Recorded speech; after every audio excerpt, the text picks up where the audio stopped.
Poems are invisible, like people.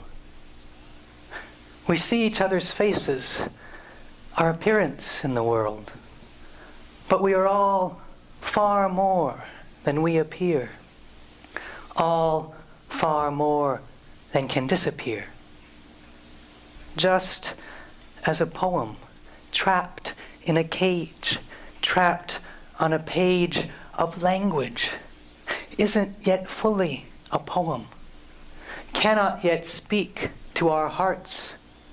For what frees the poem, bird of the spirit, thing with feathers beyond what we see, is our true desire to hear all it says about you and you and you and me. So say it out loud, alone and with friends. Get it by heart before the song ends. Living in love, which alone lets it be. Free of all cages. Free. Free. Free.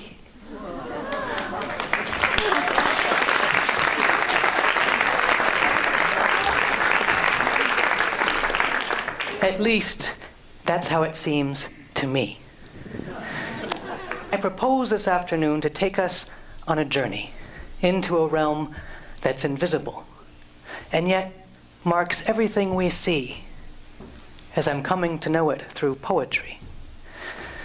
And the first thing to say is that well into my 20s, poetry was something I didn't get. I wasn't even sure there was anything to get. We studied it in school, of course. Class after class about metaphors and flowers, similes and other such things. There we were taught to analyze poems, which is something like dissecting a frog. You pin it to the table, slice open the damp skin, peel back the membranes, pluck out the limp organs, pin them in a tray full of pinholed blue plastic, and affix all the right labels. Here, the liver. Here, the lungs. And here, the great prize, the heart. Voila, the meaning of the poem. Shriveled, gray, and lifeless.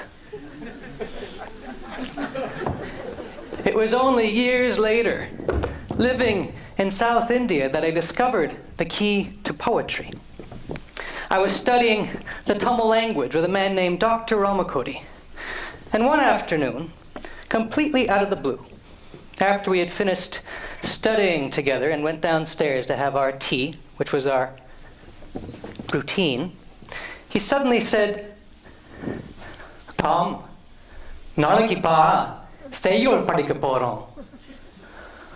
Tomorrow, Tom, we start poetry, okay?" Poetry, I thought. That thing I don't get? Isn't Tamil hard enough already? And not only that, I would do it, he explained, by learning by heart the work of a 12th century Tamil woman, poet and saint named Avvayar. Here's how the entire poem goes in Tamil. Nallarodu varku seidu bugaram, kalmel எழுத்து போல் காணுமே, அல்லாத இருமலா நெஞ்சத்தார் ஈந்து புகாரம், நீர் மேல் எழுத்திற்கு நேர். And here's how I rendered it a few years later in a book. Good done to a man of character, letters etched in stone.